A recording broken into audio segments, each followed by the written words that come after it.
Question is to the Minister of Education and asks, does she stand by her recent statement to the House that she has no responsibility for decisions that early childhood education services make as a result of her removal of the subsidy of 80 to 100% qualified staff? The Honourable Tolley.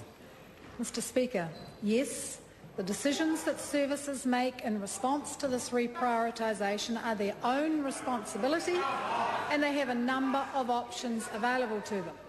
I take responsibility for the decision to reprioritise the funding from the two highest teacher-led early childhood subsidy bands towards raising participation because these groups were failed by the previous government.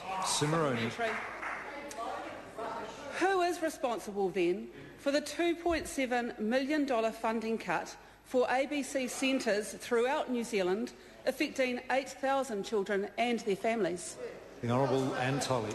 Mr Speaker, as I just said in the previous answer, I take responsibility for the decision to reprioritise the funding away from those two top teacher-led bands and into increasing participation for those children that are not currently attending early childhood education. What the opposition fails to grasp is that the spending on early childhood education has more than trebled in the last 10 years, and yet participation has not grown commensurately.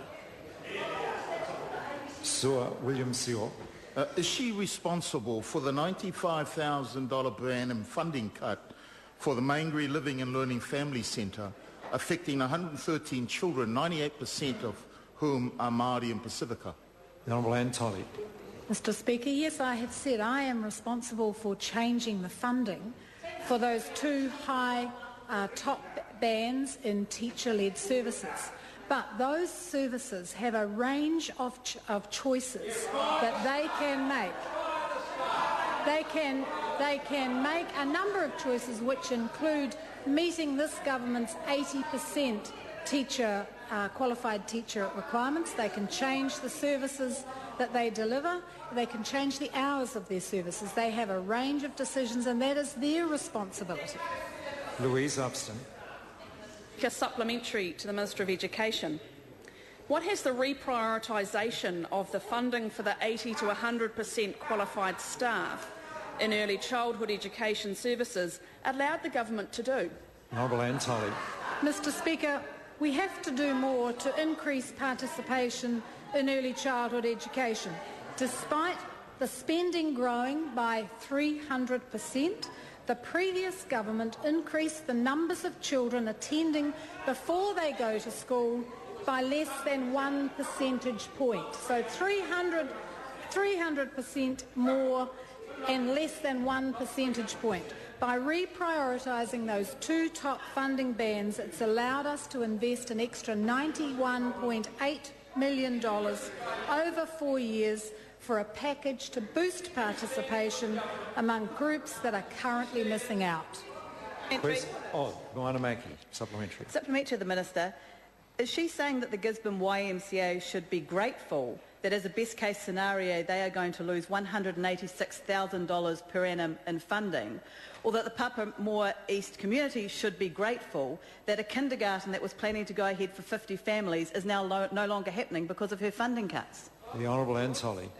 Mr Speaker, what I'm saying to those services is they have 8 months now before those changes are made, and they have a range of options in order to meet those funding changes. They can make those decisions, and I suggest that they talk to the parents who use their services. I would be really disappointed if the first thing they do is increase their charges. Point of order, Moana Mackey. Okay, supplementary, Moroney. Thank you. Supplementary to the Minister. Does she accept responsibility for the fact that a kindergarten planned for Papamoa East will now not go ahead because of her funding cuts? And will she apologise to the 50 families who want to enrol their children at that kindergarten? The Honourable Tolley. No, Mr Speaker, I do not take responsibility for decisions that kindergarten association has made. I have taken responsibility for reprioritising the funding. They must take responsibility with their parents for the decisions that they make. Question number 11. Point of order, Moana Mackey. Point of order, Mr Speaker. I seek leave to fund an article funding cuts see kindergarten proposal dead Order, in the water. sorry, I didn't hear that. It is from the Tauranga Region Kindergarten and home-based ECE News. Leave us sought to table that document. Is there any objection? There is no objection. Question number 11. John Hayes. Thank you, Mr.